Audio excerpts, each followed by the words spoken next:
Hey everyone, it is Stephanie here with Infernal TV, and I'm here right now with Roger of Agnostic Front. So how are you?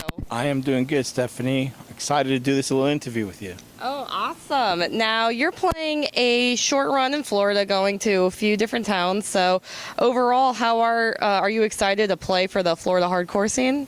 You know, I always am. It's always really good in Florida. Florida's like a hot market for us. Like it's good. It always is. It's always fun. It's always full of energy, and it's one of those weird pockets in America where we love coming to. And we do just about every year and a half or so. We'll do our 5 dates in Florida. You know, we visit our families while we're out here. Oh, nice. And we just have a good time. Nice, and I know that the fans will appreciate it because Florida is often a state that's overlooked. So I'm sure that all your fans are really glad that you always make it out here. Well, thank you. I mean, it shouldn't be overlooked. It's a great scene, man.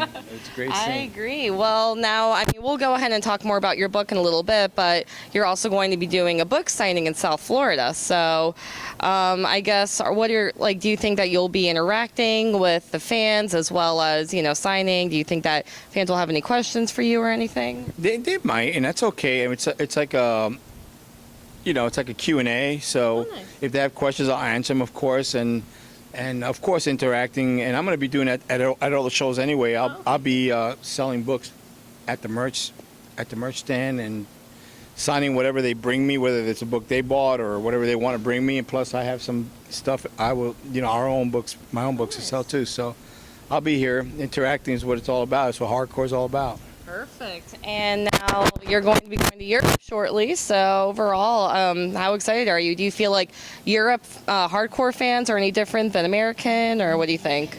Well, I mean, I feel like they're pretty much the same. I mean, if you look at a hardcore kid from Europe or look at a hardcore kid from America, it's very similar. The scene in Europe is thriving. It's got no borders. It's like everybody just respects each other, which is kind of like the older scene used to be, Mm-hmm. And but it's a lot like the Florida scene. So it's just not very cliquey. It's just good times.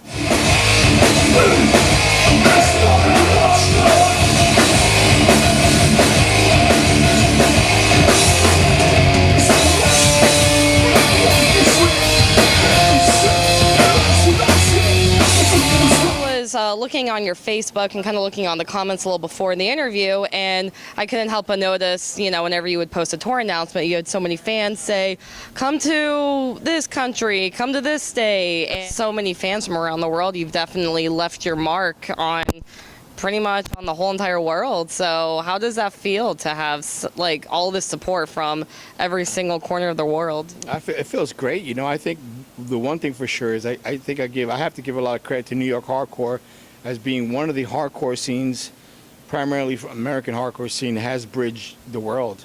If it wasn't for the New York hardcore scene, it bridged Europe, it bridged South America, it bridged Asia. It's just, think about it. Like, it's the one scene that really brought everything together. Right, totally. It's like 4 key points, if you ask me, in the whole book.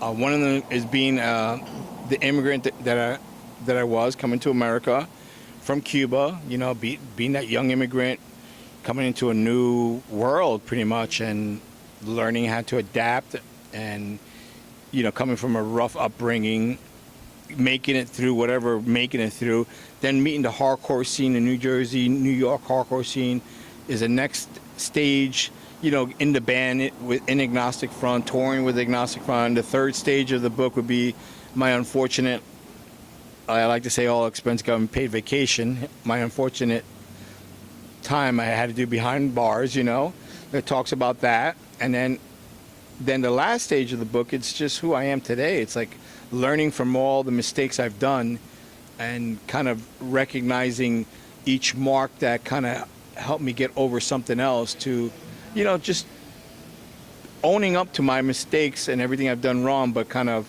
correcting it in the future and moving forward. Nice. Yeah, and that's absolutely amazing. I know that your fans will really appreciate that. Yeah, I think it's good to be, the best thing to do is be honest with people and just even be honest with yourself. If you could recognize why, you see all these people blame everybody for everything and they never blame themselves, Right, If you could just look at the reasoning why, if everybody hates you, there's got to be a reason. You got to be the problem, whatever it is. So if you can't figure it out And sometimes it doesn't happen right away. I'll be honest with you. I was in limbo. I didn't recognize a lot of it till I was incarcerated. I was all by myself, and I recognized the importance and value of my friends, my family, at that point. And then from that point, I moved forward, and I moved all that into my own family. You know. Interesting. And now, I mean, Agnostic Front has been around for 35 years. So overall, I guess, what have you learned while, the band has been going? Like from when you started off to today, how have you matured, progressed? Well, we're not as crazy maniacs as we were when we were kids, teenagers, that's for sure. I mean, we're all fathers. We're different. We're older. We used to have this mentality, live fast, die young. Now it's just like, live slow, die old, maybe. We want to see our children grow. We want to see our grandchildren. We want more out of life than what we thought life was. We used to live this reckless life thinking, live for now. Who cares about tomorrow? Just live for the moment.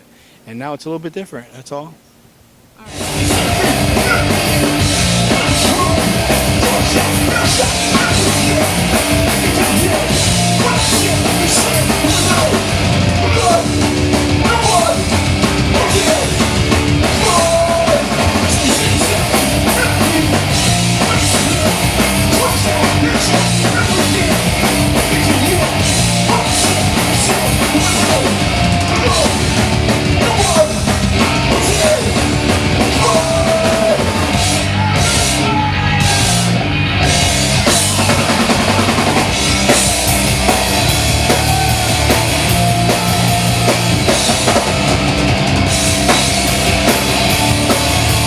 Front has always had, a very positive message. How important is it to have such a positive message and even aggressive music?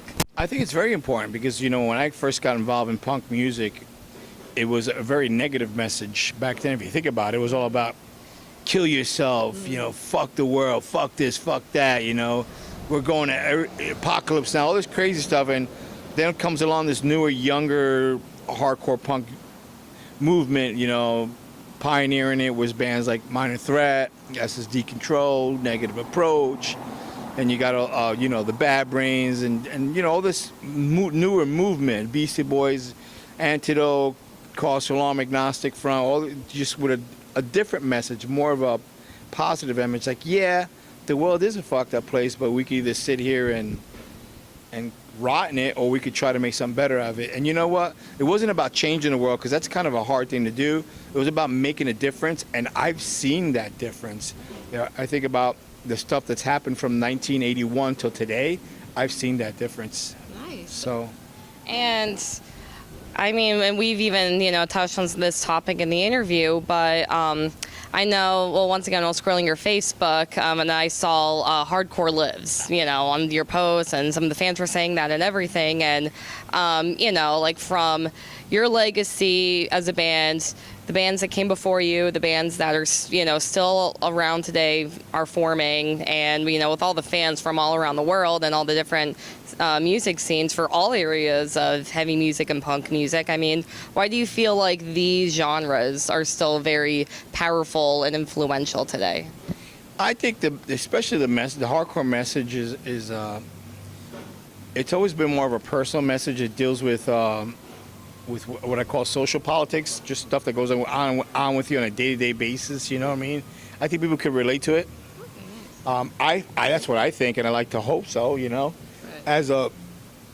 It's always, it kind of talks about some kind of oppression or overcome whatever that oppression is, or some kind of a problem and how to overcome it, and stuff like that.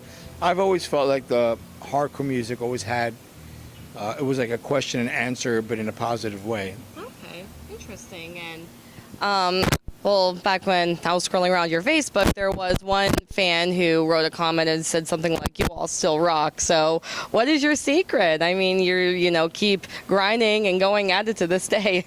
I mean, I think, honestly, if you would ask, the secret to our legacy or our longevity is just being genuine, just being real with the people, and nobody wants to be a part of something that's fake or that's not genuine. So if you keep it real, there will always be this people there for you. You know, we're kind of like always been, the underground's always been home to us, and we've always had much respect for the underground. We've seen a lot of bands start in the underground, rise to the top, and eventually you all got to make your way back down through where you came. So if you spit on it on the way up, you're not going to have that love on the way down. Right. So this is our love, you know. Oh, that's interesting. And this is the last question. If you want to mention something that was mentioned in the interview, if you want to plug or promote anything, this is your chance to do that. Oh, no. Let me see. I want to say thank you for Florida Hardcore for keeping hardcore most and foremost alive, and representing when we come around, and a bunch of other hardcore punk bands come around and stuff. I want to say just thank you for all the good times of many years. Really, it's really and keep it going. All right, awesome, and thank you everybody for watching. As you heard in the interview, Agnostic Front is still very active, still touring. Roger has an autobiography. It's called My Riot. My Riot. Check it out and come to a show. And Roger's a cool guy. And he wants to hear what you have to say. He wants to talk to you. So thank you for watching. Stay.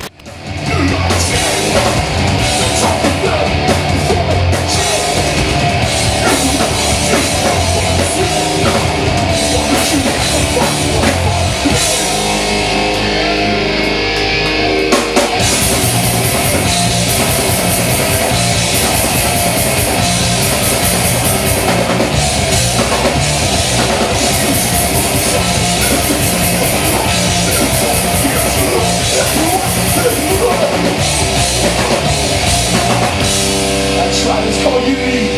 UNITY, united together, fighting the outside world, not with each other.